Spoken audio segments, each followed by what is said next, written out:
Hey everybody, Jake here, and today I'm going to do another knife video, but instead of doing a review or an unboxing like I just did, I want to go over some kind of knife 101 stuff. I'm not an expert by any means, but I'll kind of communicate my knowledge. I have put out some knife reviews on my channel in the beginning.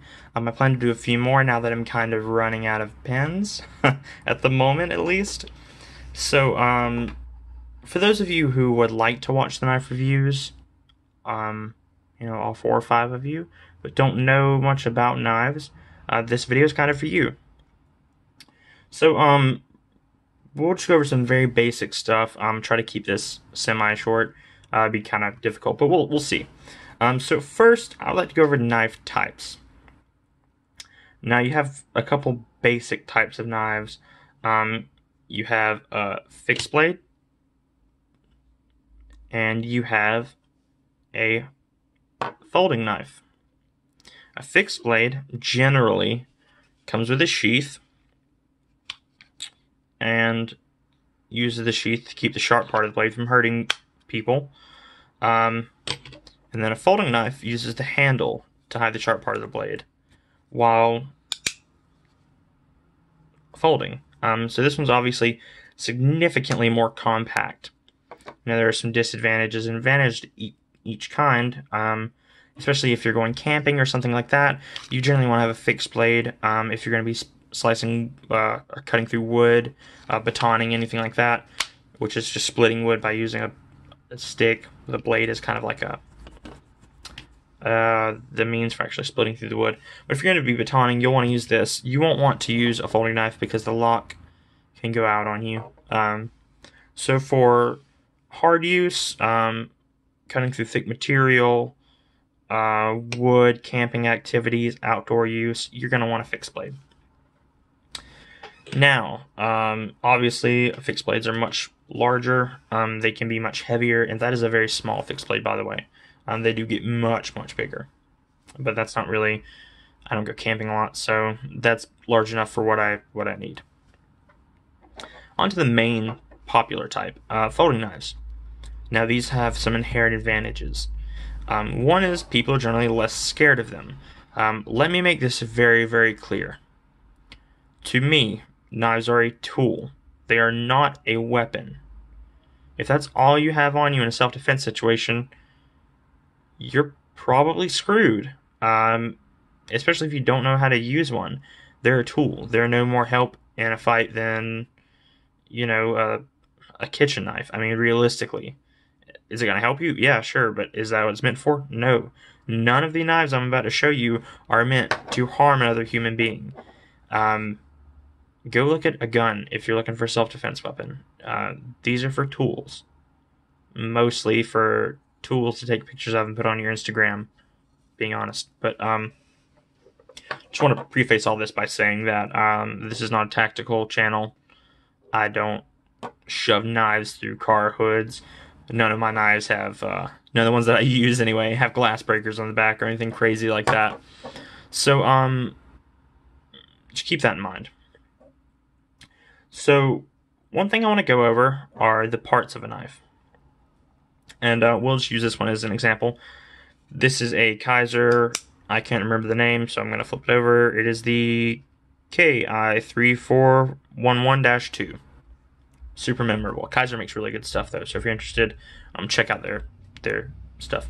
Okay, so first up, knife parts. You have obviously the blade. This is the main cutting part of the knife.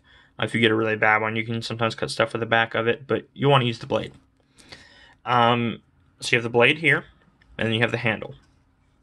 Now, most of what's going on in a folding knife are going to be the handle parts. So on top here, the black, this is G10, which is a type of plastic. Those are called the scales. That's just a fancy knife people word for the handle. So you have the scales here. Inside, underneath the scales, these titanium, the gray parts, those are called liners. And this particular knife is a liner lock. So the liner is used to lock the blade into place so it doesn't close on your finger when you push back on it. And you can push that aside, and the knife will close. Right here, this is the pivot. This is what the knife uses to rotate on. Here's your clip. Most clips are larger than this one. And this is what keeps the knife in one position in your pocket. Some knives don't have that. We'll go over that in a bit. This here is obviously the back of the knife, and back here, these are back spacers. They're just used to keep the liners and the scales pushed apart to leave space for the blade. This back here is a solid back spacer. These are actually standoffs, to be specific. I believe this is a back spacer, this dark gray part, to keep it separated. This here is a lanyard hole. I just have a small piece of leather going through there right now for just from where it's pushing back on my hand. A lot of jimping, which we'll go over in a bit. But those are the basic parts of your knife. So you have, oh, one more thing, the opening mechanism. This is a thumb stud, which we'll go over opening mechanisms more in just a bit. But you have a blade, you have a handle, scales, liners, a back spacer, unless it's a special type of knife, lanyard hole, and a clip. And the lock is also important, but some knives have different types of locks, so we'll go over those as well.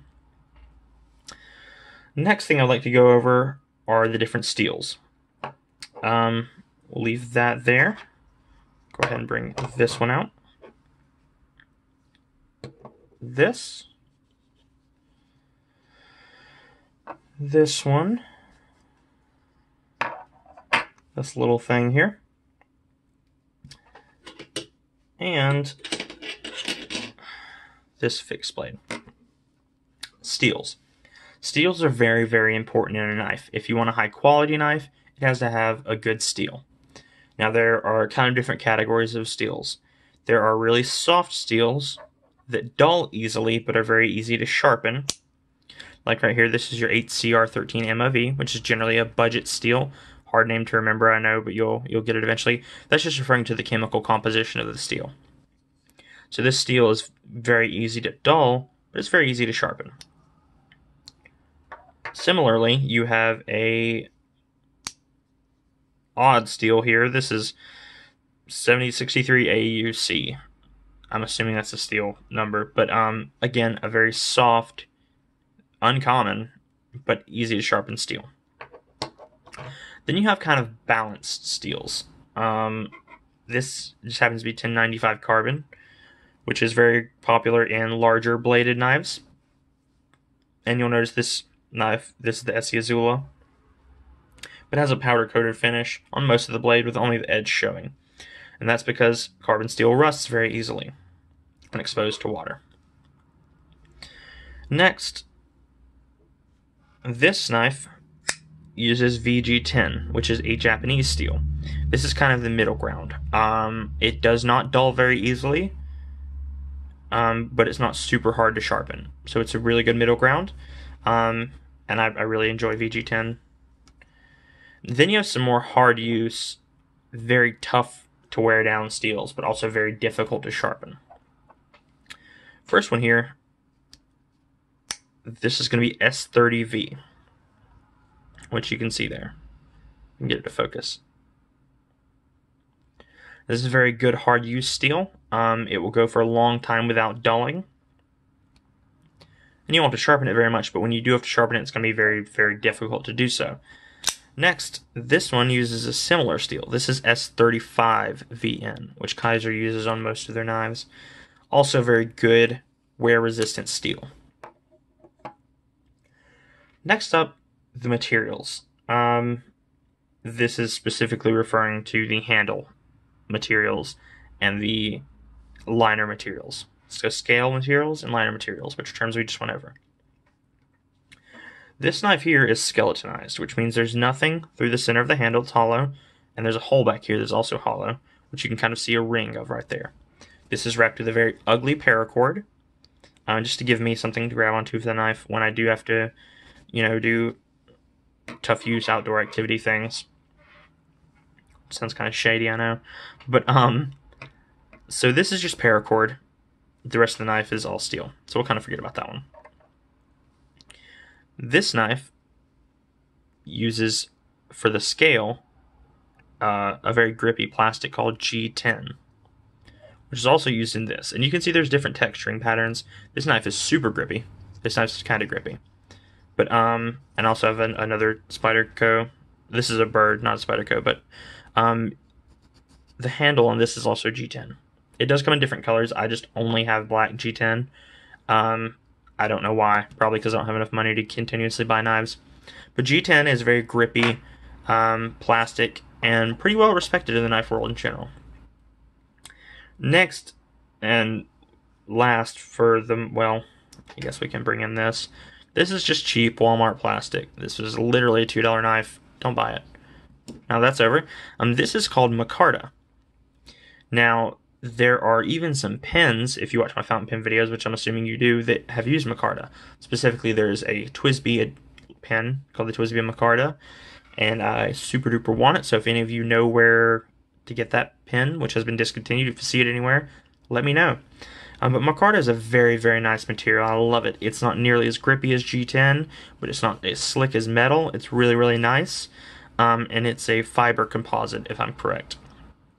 It does come in a variety of colors. I have another micarta knife that I'll be showing you later, but this is just a green, moss green micarta. And it's a very durable, very smooth, well, but still fairly grippy material, and very nice to hold. Next up you have aluminum. This is a cheap Saturn Moon knife. And the handle, scales, are aluminum. It's very slick, has to have texture added to it, of course, and it's somewhat lightweight. I do have also a steel scaled knife, which I'll bring out in just a second.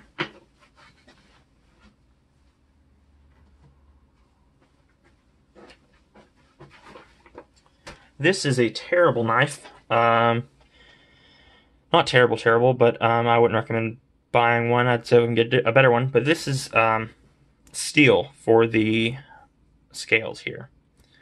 So steel is very heavy, very durable, but very, very, very, very, very, very, very, very, very, very heavy. Alternative to steel and aluminum is titanium. So on this, the scales on the outside are titanium. This particular titanium has been anodized. I did buy this knife secondhand, so you can't get it in this color normally. But titanium is very lightweight, a very durable material, and it is also very slick. But it feels very nice in your hand, in my opinion. Onto liner materials. So we are going to take the Essie Azula away for the moment and move on to liner materials. Just let this one take its place. It's about the same size anyway. Liner materials. Liners, again, are the inside parts of the knife, which you can see here, that surround the blade,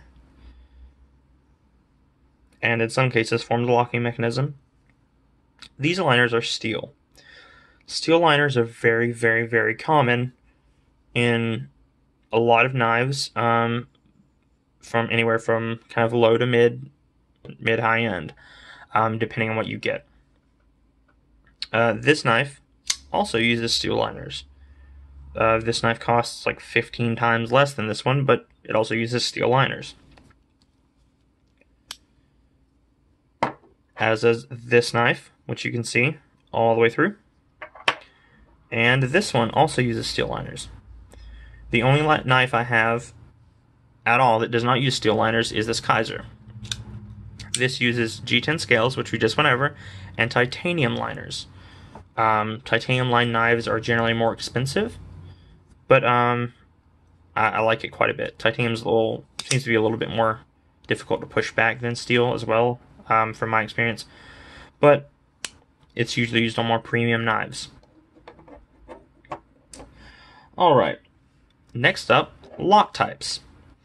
There are various types of locking mechanisms on knives to keep the user safe when, opening boxes, cutting wood, cutting apples, common knife uses. Generally none of these things are going to be too bad, but if you, when you're slicing through, especially like an apple core, and your blade can catch if it isn't very sharp, you don't want that blade to snap and come down on your fingers or anything like that. So locks are designed to keep them safe. Now, you do have some knives that are non-locking, like my Benchmade Proper here. This knife does not lock. It is a slip joint, which means you just open it and close it with your hand. There's no lock on this. Now that said, it is very difficult to push down and to open up to help assist with some of that for the lack of lock. Forgive what you're about to see. I just want to preface that. This knife was literally less than $1. I picked this gem up off of eBay, and it is extremely difficult to open, but it is also a slip joint, and it's in this beautiful invisible handle. I don't know how they got that like that, but I can't even see the thing, but you can feel it. If you guys were here, you'd know what I meant. But it is very difficult to close, and I would not recommend it. It's kind of dangerous. Very thin and lightweight, though. I will say that. But you have slip joint, non-locking knives. So I'll kind of take that one out of the frame for a moment and bring in a different one. You know what? I'll bring in the introvert. So locking types. This knife is a frame lock, which means the frame is used to lock it. Maybe that color was not the best. We will use this one. So you can actually see. So you'll see when the blade extends all the way, the lock kicks into place to lock up the blade. That way it does not come down on your hand when you're pressing, or when you're, cutting into whatever you're cutting into. That way it won't come down on your hand and hurt you. So it uses the liner, which again, these are steel liners. Same thing with a titanium liner lock. The liner is what protects you. Now they do have another type of knife similar called a frame lock. So say this didn't have the G10 scales, and the scales of this knife were the titanium. In that case, it would be a frame lock knife where the side of the knife would physically click into place to prevent the blade from coming down. Now I don't have all lock types, so I'm going to try to cover the ones I do have. Next up is a back lock. That is on this knife and another knife I have here. And that's, you probably know this one fairly well as well if you know anything about knives or have ever owned one. A back lock is very, very sturdy, very good lockup. And in order to activate it, you just flip the blade out, but you depress in part of the back lock frame. And you can see it lifting there. So you press that, and then you close the knife. That's also the case right here on this little bird. You have a back lock. So you just press in this little silver area of the knife, and then you close it. There are other knives with very interesting locks, like this one. This is a Sanrenmu knife. As far as I can tell, this does not rip off any designs, but the lock is a ripoff of Benchmade. So this knife uses a very interesting lock. Again, ripoff from Benchmade. Throw that out there. I don't know if they're the only ones who use it, but they're by far the most common. This is called a, oh goodness, what is it? I'm blanking right now. I'll remember it. But basically it uses a little notch on each side, and you pull it down with your forefinger and thumb. You physically pull it downward, and then the blade kind of swings free. But with that lock type, you can pull it down when it's closed, and flip the blade open, and when it's open, you can flip it closed. Next up is a very common Spyderco locking mechanism called a compression lock. It is not on this knife, but it's sort of like a liner lock where the piece comes over, but on the back of the knife. It's a very durable lockup, and it's on their most common popular knife is probably the Paramilitary 2. It is on that knife, so you can press it on the back, and then you can close the blade. Very sturdy lockup as well, because metal does not like to be compressed, so it assists with that. Next up are general knife terms. I'm just going to switch to one knife for the moment. We'll go ahead and stick with this beautiful one. So first up, action. Now the action refers to how well a knife opens, how smoothly it opens specifically. This knife has a very good action. It opens very smoothly, very swiftly, and it's not an assisted knife, which we'll cover in just a moment. So it has a very, very good and smooth action. Next up, which I'll mention when I'm closing it, is the detent. Now I'm going to try to show you this as best as I possibly can. Maybe a little difficult. So let's see. Okay, right there, you see that little dot right about there? That's called the detent ball. Now what that does is that follows a track on the inside of the knife and creates pressure on the knife blade. Now what this does is it keeps it closed. So if you accidentally press, it won't do anything until you press hard enough to kind of get the blade to come out. So what this does is when you're pressing, especially on an unassisted knife, it gives you enough of a resistance to where when you reach the strength to break the knife blade free, it will swing out all the way. So that's detent. Next up is the lockup. So obviously, when a knife is closed, you can see in this case, the liner lock is over here. When you open the knife, though, you can see it went to about midway. This is called lockup, and it's generally the rating of lockup. So this is a very, very good lockup. This is about 50%, which is what you're wanting. You do not want it to come all the way over. And this one, for example, can go a little over. It is a little past 50% at this point, which isn't terrible, but it can go over. And the lockup degree is generally only on liner or frame lock knives. It's the only time you'll see that mentioned. Next up, I'm going to have to switch knives for this one. It's jimping. Jimping is the term when pieces of the liner or something like that are scalloped out to where it adds texture. So you can see right here where you're going to be putting your thumb, it has jimping to add texture. It also has it on the liner lock, which is where your finger locks in. That's just to add texture, so when you're cutting it, your hand doesn't slip, especially if you're in a hard use scenario. For example, if you're out in the middle of the woods, lost and scared, and you're having to carve wood with your folding knife, it'll give you enough of a grip to be able to use that safely without it falling or slipping out of your hand. Next up is the choil, sharpening choil specifically.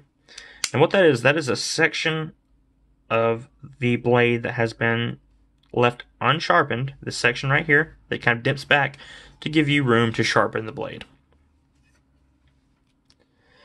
Alright, now we're going to go with opening types. I'm just going to bring out 3 of them here, because that's really all you need. So, generally in lower end knives, you're going to have assisted opening, which is where you press a little bit on the lock, and a spring kicks in. The spring kicks in right around here on this knife you can open. There is a spring internally that kicks the knife out when you press past a certain point. This is generally used on lower end knives because if you were to not have that spring, it wouldn't open reliably when you fired it. Next up is manual opening. So that's assisted. These 2 are manual. Manual opening is, in the case of a slip joint, having to pull it out. There's no assistant, there's no spring, just friction and tension. Lastly, manual opening on a thumb stud or flipper knife. This knife in particular uses washers on the inside, in between the liner and the blade, and they're greased up so that when you open it, even though it may look like the assisted knife, it is not at all. One good way to tell is when you're closing a knife. If it's a manual, it won't do anything. When you're closing an assisted knife, you'll see that when you go to close it, as of right here, it creates tension. So you can see it spring back up. It does not want to be closed past that point, so you have to force it down. So manuals generally preferred for most people that know much about knives, some people would assume that assisted was preferred, but in general, it's not unless you aren't fully aware of knives. Some people do prefer assisted. No judgment to them. It's not for me though. Lastly, your automatic knives. I don't have any of these because they're expensive. But in that case, it would be generally a button that you press and it fires the knife blade for you. It can be from the handle like this, or it can be an out the front design where the blade shoots up out of the handle vertically. Alright. Next, clip types. There are some knives that don't have clips, like this. That's why I have a piece of paracord on it to pull it out of my pocket. And then there's two other main types of clips I want to go over. And they're different clip materials. Same thing with knife materials, so you just have to research that a little bit. This first one is just a regular clip. Now, what this does is when you slide it over material, it leaves a decent part of the knife exposed. So that's what you would see sticking out of your pocket. For some people, it's not a concern. If it is a concern, what you would want is a deep carry clip, which is this. This particular clip is very stiff, so forgive me if it takes a moment. With a deep carry clip, you get much less of the knife sticking out. In some cases, you don't have any of the knife sticking out. So deep carry clips are generally preferred. I personally like them quite a bit as well. Last thing on clips are the clip positions. So this knife is a perfect example. So you have options for your clip position on most knives. This particular format, this is for right-handed carry. So it's going to be sitting in your pocket like this. So what this is called tip up. So the knife blade tip is pointing upward. This is generally preferred so that when you pull it out of your pocket, it's in your hand in the right position. You can also flip the clip and move it down here to this little notch and have tip up. In that case, this would be primarily a left-hand carry because you never want the blade facing. If this were in your right pocket, the blade would be able to come out. You don't want that. So say this was left side. What this is when you pull the knife blade out, it'll be in this position in your hand, and then you can rotate it and open it. Generally preferred is the tip up for most people. You pull it out, and you can just go ahead and pull it out and flip it. So it just gives you a little faster deployment. In most cases, speed isn't really going to matter, so it's irrelevant for the most part. It's just preference. Last thing that I really want to cover are blade shapes and grinds. I'm not going to go into a lot of detail about this. You obviously have different shapes of different blades that are on a multitude of knives. So it's kind of whatever you want. They have all kinds of knife designs with a variety of different blade shapes. So it's really down to personal preference. You have a lot of knives that have, like this one here is entirely curved. That's called belly. And then you have knives with huge flat sections. You have different grinds on knives. You can see, I'll bring back out the Spyderco for example. This is a full flat grind, which I'm not going to go over terms, but that's generally where there are no secondary grinds on the large part of the knife. And then you have other knives that have a variety of grinds all over the blade. If there's a grind on the top coming down to meet the tip, it's called a swedge, by the way, another term. Oh, goodness. Be careful with knives. But that was just a little bit of information for anyone curious. Alright, quick edit on the video. Interjection, I forgot to do this. Knife opening mechanisms. So you have several. This here is a thumb stud, which is where you press it with your thumb. You push that up, and you just kind of use it as leverage to open the knife blade. You can also just pull most knife blades out with 2 fingers if you want a slower opening. Next up, very common on traditional slip joint knives is called a nail nick, which is this here. I hate using them, they're very uncomfortable. You basically put your thumbnail into it and pull in order to create leverage to open it.